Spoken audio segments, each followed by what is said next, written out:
In this segment, The War on Success, every month we're going to cover how our own government is killing the economy by rewarding failure and punishing success. And in this one, we're going to talk about the birth-death ratio.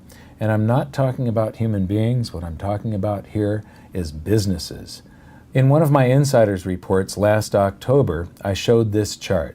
For the first time since they started keeping statistics on the birth-death rate of businesses, we've crossed over in 2008 into negative territory.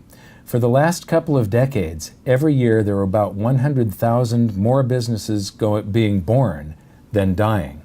And in 2008 that reversed, and now every year about 70,000 more businesses are dying than being born. And this will have tragic consequences. In this chart, I made a pie chart here of the businesses by number of employees. And 63% of all businesses have less than 5 employees.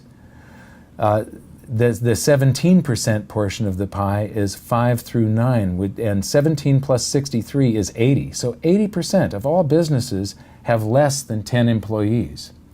Then the 10% area is 10 through 19. So that means that 90% of all businesses have less than 20 employees. And then the last portion of the chart there that I'm going to talk about, the purple 8% portion, is businesses that have 20 to 99 employees. And that means that 98% of all businesses in the United States have less than 100 employees. That means they're small businesses.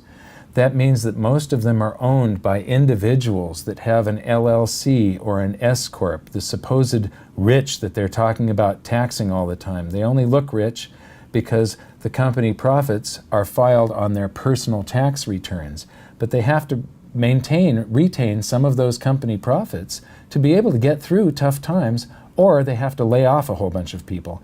And so if you take those profits away from small businesses through taxation, what you will do is every time there is a downturn, there will be massive unemployment. And then it's very difficult when things start turning up for all of the businesses to retrain their employees, to get new employees, to train them, and to get back up to the level they were at. Taxing the rich is definitely not the answer. But the thing is, it's these 98% of the businesses that are suffering the greater death than birth. The 2% are the giant businesses like Apple and General Motors and General Electric and so on that got past the growth phase. Now, I run a small business, and I'll tell you, it is very, very difficult to run a business these days without a full-time human resources department.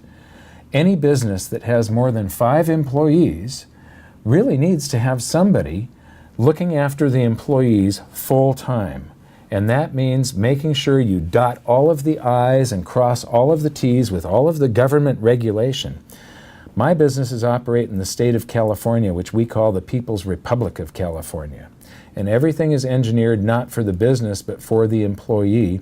And that's a good thing for the employee, but it really makes it tough on business.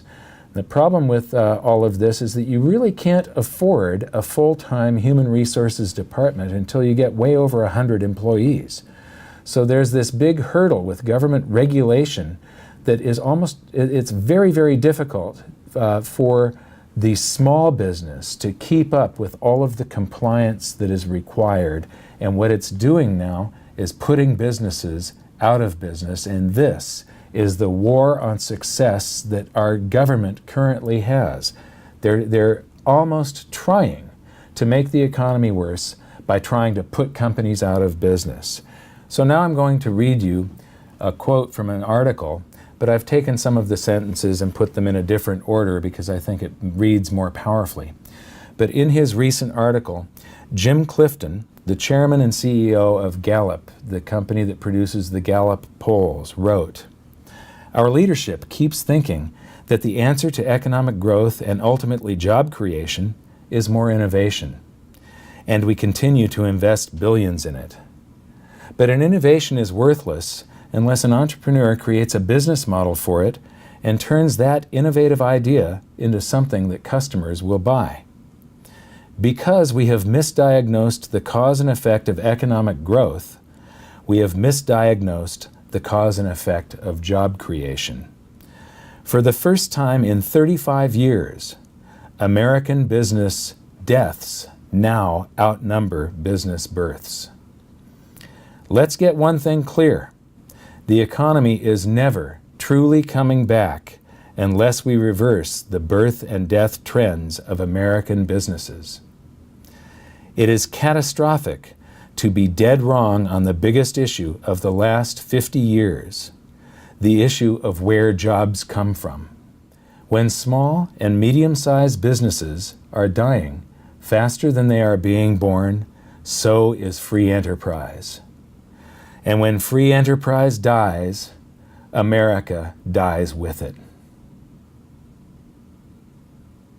So that really sounds bad, and it's true. But you can do something about it. I'm trying my best to do something about it.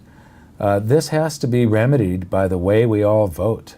Until we start voting for somebody that promises to abolish laws and regulations, until we start voting for somebody that wants to allow the free market to work instead of saying we've got to pass a law against this and against that, America is doomed. We need to reverse this trend. And between you and I, maybe we can do it. Thanks, and we'll see you next month.